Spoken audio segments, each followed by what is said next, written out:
वहां पहुंचती है तो देखती है कि उसकी सास बिमला, चाची सास कम्मो और जेठानी सुजाता ने लंबा सा घूंघट कर रखा था, पर उनकी ननद वीना ने घूंघट नहीं किया हुआ था। लेकिन हाँ, उसने सर पर सलीकी के साथ दुपट्टा जरूर ओढ़ा हुआ था।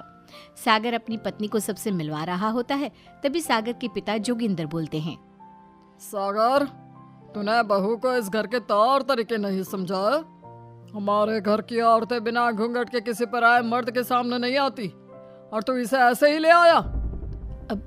पिताजी मैं समझा दूंगा, वो नई नई शहर से आई है ना, इसलिए उसे पता नहीं है। सागर की बात सुनकर उसके चाचा जी महेंद्र बोलते हैं, ये बात तो तुझे गांव में कदम रखते ही अपनी बीवी को समझानी चाहिए थी। हमारा गांव में बहुत नाम है, तेरी बीवी ऐसे गांव भर में घूमेगी तो क्या इज्जत रह जाएगी हमारी।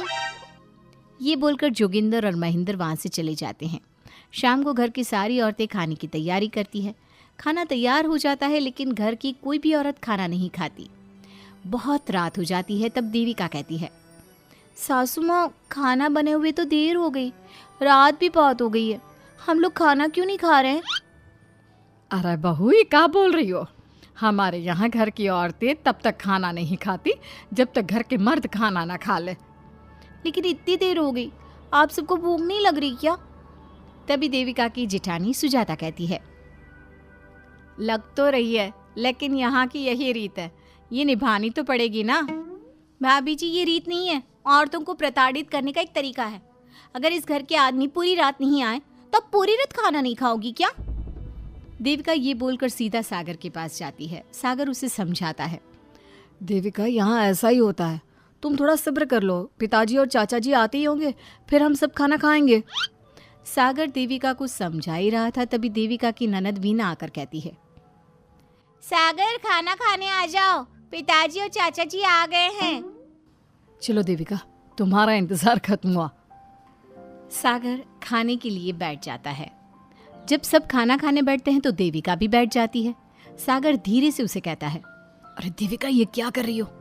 तुम इस तरह हमारे साथ खाना नहीं खा सकती। मगर क्यों सागर, मुझे भूख लगी है, सब लोग खा रहे हैं तो मैं क्यों नहीं खा सकती? ये हमारे घर का नियम है, पहले घर के आदमी खाते हैं और बाद में औरतें। लेकिन सागर, हमारे घर में तो ऐसा कोई नियम नहीं है। देविका और सागर में बहस छिड़ जाती है। तब सागर का बड़ा भाई कहता है, सागर, तेरी बीवी को एक बार में समझ में नहीं आता क्या कि इस घर की औरतें मर्दों के खाना खाने के बाद ही खाना खा सकती है?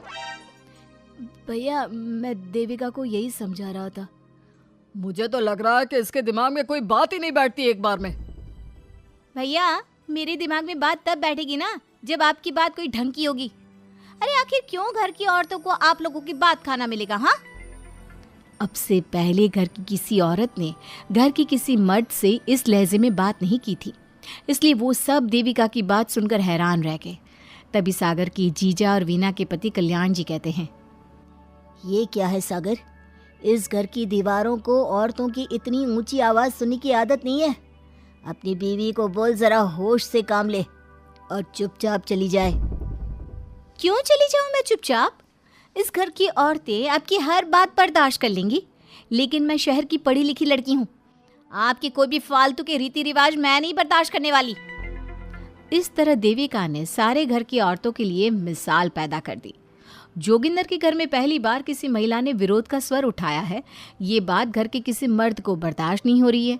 तभी जोगिंदर कहता है, महेंद्र, मोहन, इस बेशर्म लड़की को कमरे में बंद कर दो और आज इसे कोई खाना नहीं देगा।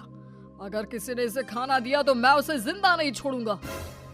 महेंद्र और मोहन उसे कमरे में बंद कर देते हैं और उसे खाना भी नहीं देते।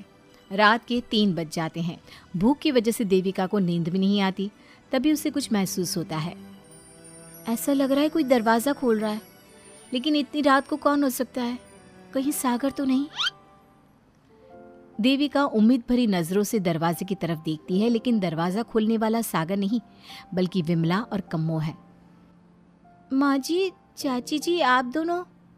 बहू, ये ले, हम तेरे लिए खाना लाए हैं, खा ले। और ये बात ना तो किसी को बताना मत कि हमने तुझे खाना दिया है, नहीं तो हमारे मर्द मार मार कर हमारा बुरा हाल कर देंगे। माँ जी, आप यहाँ इतना घुट घुट कर क्यों रहती हो? देविका, अब तू भी इस घर की बहू है, तू भी हमारी तरह रहना सीख ले। इस घर के कायदे कानून अपना ले। इस घर के मर्द तो कभी बदलने वाले हैं नहीं बहू, तो तू ही बदल ले अपने आप को। माँ जी, बदलाव अच्छे के लिए हो तो हमें बदलना चाहिए, बेकार और बेतुकी बातों का तो विरोध करना चाहिए। दोनों ने देविका को समझाने की कोशिश की, लेकिन देविका ने उल्टा उन्हें ही समझा दिया। इसी तरह एक दिन देविका किसी बात पर जोर जोर से हंस रही थी। तभी देविका की सास विमला ने उसे टोकते हुए कहा, अरे बहू, तू इतनी जोर जोर से क्यों हंस रही है? हमारे घर की औरत इतनी जोर जोर से नहीं हंसती। विमला अपनी बहू को समझा रही थी कि तभी महेंद्र बोलता है, अरे कम्मो, कौन है ये औरत जो बेशर्मों की तरह जोर जोर से हंस रही है? तभी कम्मो और देविका बाहर आ जाती हैं।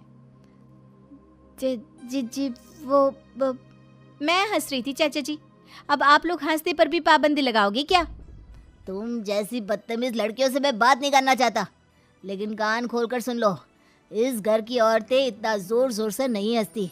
और हाँ, तुम्हें पहले ही बता चुके हैं कि इस घर की दीवारों को औरतों की तेज आवाज सुनने की आदत नहीं है। इस घर की दीवारों को आदमियों की ऊंची आवाज सुनने की आदत है, लेकिन औरतों की नहीं। चाचा जी, आपके घर की दीवारें तो बहुत दोगली है। हर पाबंदी औरतों के लिए क्यों चाचा जी? औरतें ये नहीं कर सकती, औरतें वो नहीं कर सकती, औरतें सांस ले सकती है या उस पर भी पाबंदी है? चुप हो जाना बहू, मत बोल और घूंघट कर ले, ये तेरे चाचा ससुर है, थोड़ा तो लिहाज कर। कम्मो के समझाने पर भी देविका चुप नहीं होती। वो महेंद्र से ऐसे ऐसे सवाल पूछती है जिनका जवाब उसके पास होता ही नहीं। महेंद्र गुस्से से सागर को आवाज देता है। महेंद्र की आवाज सुनकर घर के सभी आदमी बाहर आ जाते हैं।